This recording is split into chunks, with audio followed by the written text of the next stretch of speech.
Those who remained watchdogs during this period eventually spoke out against democratic shortcomings in the new regime. Human rights violations were on the increase. You had concentrated political power.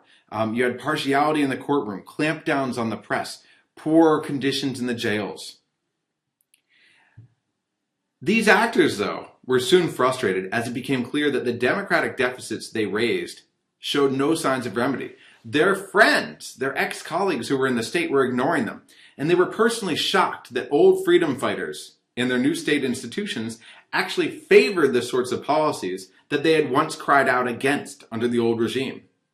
Why, for example, did you now have even more political pressure in the courtroom when the heads of the Justice Ministry, the Prosecutor's Office, the Supreme Court, and the Constitutional Court were all one-time leaders of the Georgian Young Lawyers Association? That seemed crazy, and the association spoke out against it. There were many incidents like this, and these prompted equally sharp rebuttals from the ex-colleagues who had gone into the state. One former leader of the Georgian Young Lawyers Association attacked his old organization for becoming, quote, an organization which organizes protests in support of criminal kingpins. This was in reaction to the Georgian Young Lawyers Association attacks on corruption crackdowns that were illegally, essentially, corruption crackdowns. Now, both sides chalked the new tensions up to institutional constraints. For those in the state, enormous public expectations for change would be met only with immediate and effective action. Former NGO leaders in the state were doing their best to push forward everything they'd always dreamed of, they'd said. The problem was that it was one thing to stand in a crowd at the port and demand for a ship to change path, but it was something else to be the captain of that ship, with all the navigational maps and the weather data that showed what was possible and what wasn't. One official who said that she had, when she was an NGO leader, opposed the president's 2004 constitutional amendments, which consolidated his power. She said that in retrospect, she, quote, was too idealistic. She had now moved into a senior state position. Once she saw things from her senior position in the state, she realized that the president had done the right thing. Quote, when you come to the government and when you have to do real work instead of theories, you see how hard it is. Those who went to the state also attacked their ex-colleagues for maintaining a narrow, pre-democracy perspective, where you were either pro-government or anti-government. They also accused them of working with opposition parties.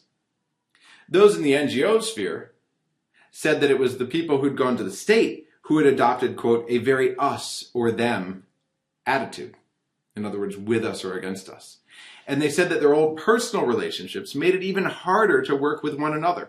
They described their relations in very personal and emotional terms. And they argued that if they didn't know the people in power, their relationship with them as NGOs vis-a-vis government officials would have been more manageable. And in fact, there's evidence from watchdog NGOs without these personal connections, without friends in power, that support this. One of them told me, they don't go radically against us, as in the state doesn't go radically against us, and they're not openly against us. They try to create technical problems, like not giving them access to senior leaders, not giving them official observer status in certain state bodies, and all these things that complicate the job of the NGO. But without the personal relationships, they don't go out and attack them viciously. When the personal relationships are involved, former colleagues in the NGO organizations, then they go out and they attack them. Now, the best position to be in is a service provider, because those that backed off from watchdog functions and took a supportive role by the government side found that their contacts were more helpful. They gained in contracts and funding, but also, their leaders claimed, in organizational influence.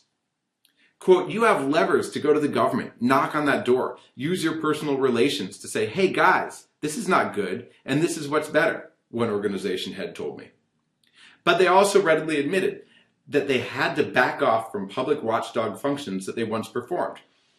Although they were also adamant that private connections were more effective in the new democratic Georgia, or at least post-democratic breakthrough Georgia.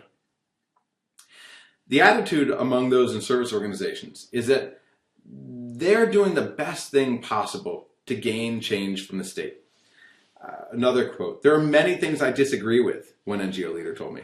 But I don't make public statements because I know that if I do this, it will be very difficult to do other things that are much more important. So one downside to being a service provider is that they've had to hush up in public when they don't like something. Another is that the gains they make tend to be very small scale. For example, they can change one piece of policy, like stop the closing of a particular factory, but not the direction of policy, like reduce government support for a whole industrial branch. So they tend to gain most with respect to finite policies, and only under conditions where they moderate their organization's goals and also tactics.